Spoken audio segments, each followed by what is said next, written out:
Hello defence aspirants, welcome back to SSB world YouTube channel. So जैसे कि previous lectures में हम देख रहे थे कि हम ऐसे स्टोरी राइटिंग स्टेज 1 के लिए कैसे लिखना है, तो इसी कंटिन्यूएशन में आज हम एक और पिक्चर आपके सामने लेके आए जिसमें हम देखेंगे कि स्टोरी को किस तरह से अप्रोच करना है, क्या बातों को ध्यान में रखना है। So let's begin with the today's session.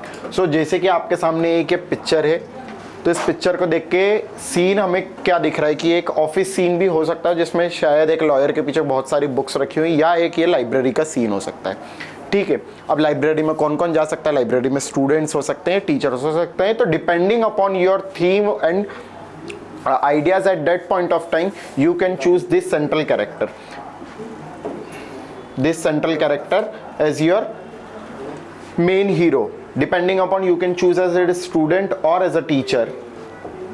तो सबसे पहले जैसे ही हमें ये पिक्चर दिखेगी, ये पर्टिकुलर्स भरने के बाद हमको इस बॉक्स को भरना है।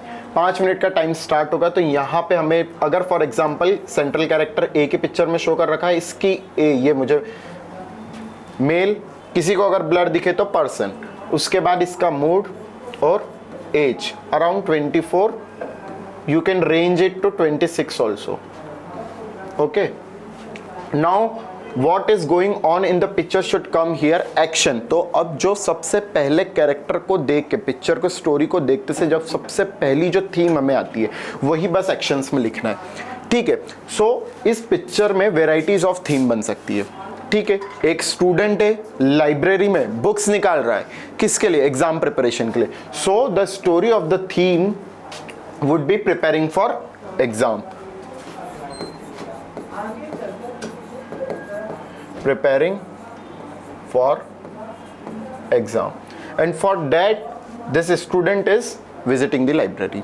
The second theme could be, क्या थीम बन सकती है कि एक टीचर है जो लाइब्रेरी में जा रहे हैं बच्चों के लिए नोट्स प्रिपेयर करने के लिए, सो डैट उनका लेक्चर में वो बच्चों को और अच्छे से चीजें दे सकें। So this could be one of the theme.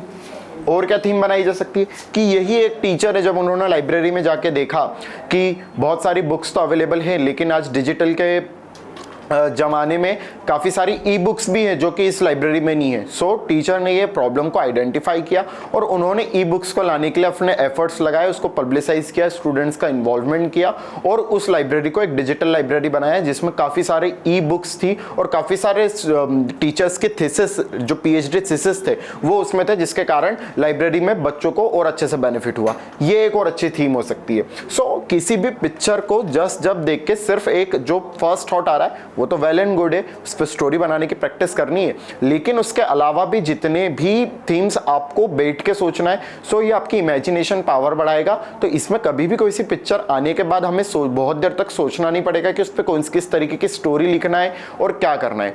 ठीक है, तो इसी उसमें एक थीम, ये जब हम वो कर देंगे तो इसके बाद यहाँ पे हमें एक्शन लिखने के बाद यहाँ से हमारी स्टोरी राइटिंग का टाइम शुरू हो जाएगा और हमें इसको कंप्लीट करना है। फिर स्टोरी राइटिंग को हम वापस से डिवाइड करेंगे कि स्टोरी में स्टार्टिंग बैकग्राउंड देंगे। फॉर एग्जांपल अगर हम लाइब्रेरी वाला सीन ले लेते जिसमें एक टीचर कोशिश कर रहे हैं इसको ई लाइब्रेरी में कन्वर्ट करने के लिए, तो उसमें स्टार्टिंग की कुछ लाइन में हमें उन टीचर को कैसे आइडिया आया, अभी वो किस कॉलेज में पढ़ाते हैं, क्या एज है, कहाँ से है, ये डिस्क्राइब करने के बाद उनको ये आइडिया कैसे जनरेट हुआ, this should come in background. Next lines में जो कि आपकी 7 से 8 लाइन को कवर करेगा, डेट इज एक्शन। वो आइडिया आने के बाद उन्होंने उस प्रॉब्लम को पूरा एग्जीक्यूट कैसे किया, क्या क्या स्टेप्स लिए, प्रिंसिपल से जाके बात की, अपने जो कलीग्स थे उनको इस आइडिया के बारे में करवाया, उनको इसके पार्टिसिपेशंस में लेके आए, फिर उन्होंने ई सोर्सेस को कलेक्ट किया, स्टूडेंट के अमन पब्लिसाइज किया। वो सारी बातें एक्शंस में, जितनी ज़्यादा आप एक्शन लगोगे आपकी स्टोरी उतनी ज़्यादा सॉलिड बनेगी। देयर आफ्टर मैंने बोला था at last is conclusion. So conclusion में फिर ये सब पूरी स्टेप्स लेने से स्टूडेंट्स को फ़ायदा हुआ। ठीक है, और बेटर तरीके से बच्चों का इंटरेस्ट लाइब्रेरीज में बढ़ा, क्योंकि डिजिटलाइजेशन था तो इसकी वजह से लाइब्रेरी में जो अपकमिंग थे, मतलब जो बच्चे आने लगे थे, उनकी स्ट्रेंथ में बड़ा इजाफा हुआ। सो ये सब चीज़ें इस तरह से स्टोरी में पुटअप करनी है। That can be one of your theme. We are presenting you a picture, ठीक है, on one of the theme. You should not just copy this story in the SSB or any other platform, because This is something which is not reflecting your personality. The test is based around to check your personality, your perception and your ability to solve a problem. So use this story just as a reference. So आप समझ पाए story को लिखना कैसे, किस तरह से story को शुरुआत करना है, किस तरह से उसमें एक्शंस लेके आने और किस तरह से उसमें आखिरी में उसको कंक्लूजन देके एक पॉजिटिव स्टोरी का आउटलुक बनाना है. सो ये एक स्ट्रक्चर है. मैं आपको थीम सजेस्ट करता हूँ, उसके अलावा भी कुछ थीम्स हो सकती हैं. उस थीम्स पे आपको सेम स्टोरी पे प्रैक्टिस करनी है. अभी स्टार्टिंग में हम सबसे स्टार्टिंग में हम हायर लेवल पिक्चर्स पे भी जाएंगे. अभी हम बिल्कुल बेसिक पिक्चर्स पे लिख रहे हैं ताकि आप स्टोरी को फ्रेम करना सीखें, आप उसको लिखना सीखें. जब आप स्टोरी को लिखना सीखेंगे उसके बाद हम उसमें और वैल्यू एडिशंस करते जाएंगे, धीरे धीरे उसमें और इंप्रूवमेंट्स करते जाएंगे जिससे एक स्टोरी बहुत सॉलिडिफाई हो जाए. जैसे कि मैंने आपको प्रीवियस उसमें भी बताया था कि स्टेज 1 में सिर्फ हमें स्टोरी नहीं लिखना है, हमें उसके बाद उसमें हमारा सबसे इंपॉर्टेंट है इस नरेशन. आपने स्टोरी तो शीट ऑफ पेपर पे लिख दी, लेकिन जब ग्रुप डिस्कशन के लिए करने जाएंगे और उस पॉइंट ऑफ टाइम पे आप अपनी स्टोरी को ढंग से बोर्ड मेंबर के सामने प्रेजेंट नहीं कर पाए, उस 1 मिनट में आप आपकी खुद की लिखी हुई स्टोरी को अगर नरेट नहीं कर पाए, सो स्टेज 1 क्लियर करना बहुत मुश्किल है. एक अच्छी स्टोरी लिखना तो बहुत इंपॉर्टेंट है, पर उससे भी ज्यादा इंपॉर्टेंट है एक अच्छा नरेशन. तो जैसे कि हमने पहले वाले लेक्चर में देखा था कि नरेशन को सबसे पहले अप्रोच कैसे करना है, तो उसके लिए मैंने आपको एक स्ट्रक्चर फॉर्मूला दिया था. तो इसी पिक्चर को फॉर एग्जांपल मुझे नरेशन में स्टार्ट करना है, तो मैं कैसे स्टार्ट करूंगा. इस पिक्चर में सिर्फ एक कैरेक्टर दे रखा है. So your narration should start that gentleman according to my perception the picture shown to us at one character in which his age was 25 year, positive moods. My story is based on around Ayush, which I will narrate you now.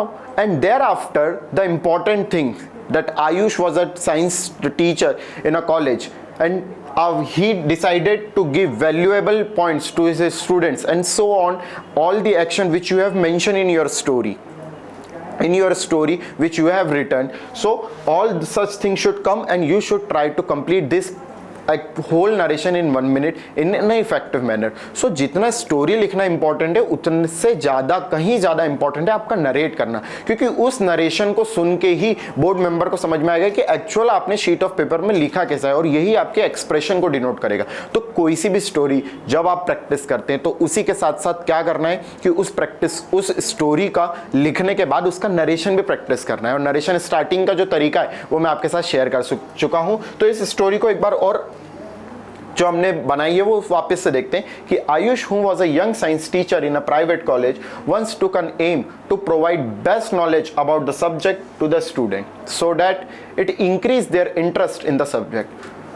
For that, every day before the regular classes he prepare his lecture and work on to make things easy for the student. He also read newspaper and pick up science and technology headlines and discuss the same in the class. He also helps student in preparing for general science section in various competitive exam by discussing previous year question, and help student in their areas of need by allocating doubt clearing sessions. Such session not only result in better understanding of the student but about the subject, but also enhance their performance. Ayush felt very happy and satisfied by helping the student and continued this work. So by this way, it is not necessary that in every picture you just create a problem and then solve it. There are various ways by which you can take a picture. So उस तरीके की कोशिश करनी है. Problems आती है उन pictures में जहाँ पे वो बहुत न्यूट्रल होती है, जिसमें कोई एक्शन शो नहीं हुआ होता है.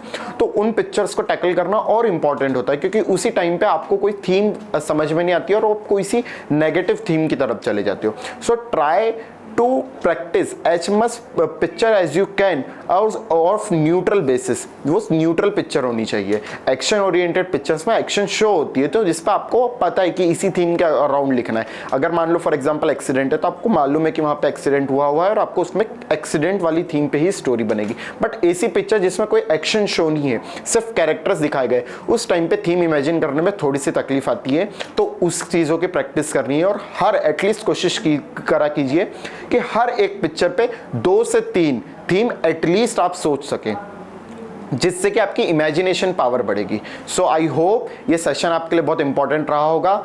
हम आगे भी इस तरीके के सेशन लेते आएंगे, हम कंटिन्यूशन में एसएसबी की पीपीडीटी की प्रैक्टिस करते रहेंगे, और जो भी आपको प्रॉब्लम आ रही है let us know in the comment section below so that we can solve that problems and help you in a better way. Thank you very much. जय हिंद।